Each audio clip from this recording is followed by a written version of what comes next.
नमस्कार बंधुरा सुपर्णास किचेनेर आरेकटी नतून भिडियोते आपनादेर अनेक अनेक स्वागत। आशा करी सकले खूब भालो आछेन। आजके चले एसेछि एकटा साबुर खिचुड़िर रेसिपि निये। जे कोनो उपवासेर दिने एई धरनेर साबुर खिचुड़ि अनायासे बानिये निते पारेन। खेतेও হয় भीषण टेस्टी और बानानो खूब सहज। चलुन देखे निই ताहले साबुर खिचुड़ि बानानोर जोन्नो आमादेर की की उपकरण लागছে। सबार प्रथमे की की सब्जी लागছে आपनादेर देखिए दी। एखाने निয়েছি सामान्य किछु मटरशुटी, निয়েছি आलू, একটা टमेटो और निয়েছি सामान्य किछु फुलकपि। देखुन फुलकपिगुलो एरकम छोटो करे केटे निয়েছি और गाजरगुलोकेও छोटो छोटो टुकरो करे केटे निয়েছি। और लागছে 2 চামচ आदा जिरे बाटा। एखाने निয়েছি आमी 100 ग्राम मुग डाल और 50 ग्राम साबुके आगे থেকে ভিজিয়ে রেখেছিলাম। এখানে আমি একটা কড়াই গরম করে তাতে সামান্য তেল দিয়ে দিয়েছি। এর মধ্যে ডালটা দিয়ে আগে থেকে ভেজে নেব। 2 মিনিট মতো ডালটাকে ভেজে নিতে হবে। এই সময় গ্যাসের ফ্লেমটা মিডিয়াম হিটে রাখবেন।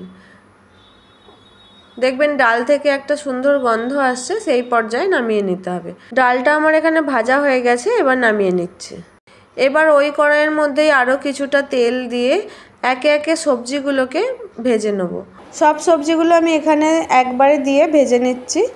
বেশিক্ষণ ভাজার দরকার নেই, 4 থেকে 5 মিনিট মতো নাড়াচাড়া করে ভেজে নিলেই হবে। আপনারা চাইলে এখানে আরও অন্যান্য ধরনের সবজিও অ্যাড করতে পারেন।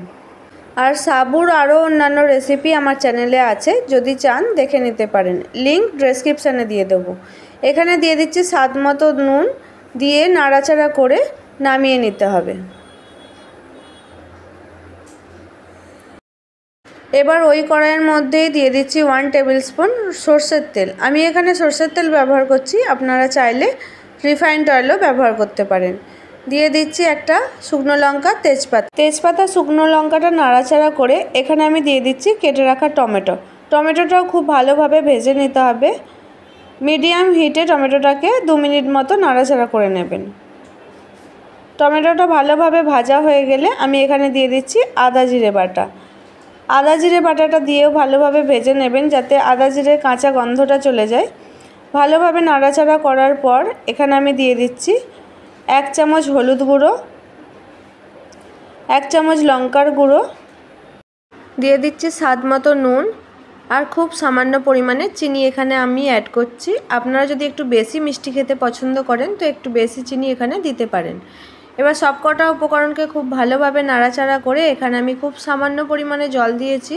এবার মশলাটাকে খুব ভালোভাবে ফুটিয়ে নিতে হবে। দেখুন এই রকম মশলার মধ্যে তেল ছেড়ে দিলে ভেজে রাখা সব সবজিগুলো এর মধ্যে দিয়ে দিতে হবে।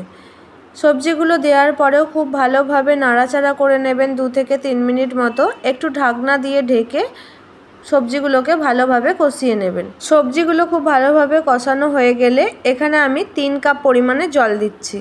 3 কাপ জল দিয়ে সেদ্ধ করতে দেবো, যদি প্রয়োজন হয় তো পরে দিয়ে দেবো। ভেজে রাখা ডালটাও আমি এর মধ্যে দিয়ে দিলাম, দিয়ে নাড়াচাড়া করে ঢেকে দেবো 10 মিনিটের জন্য।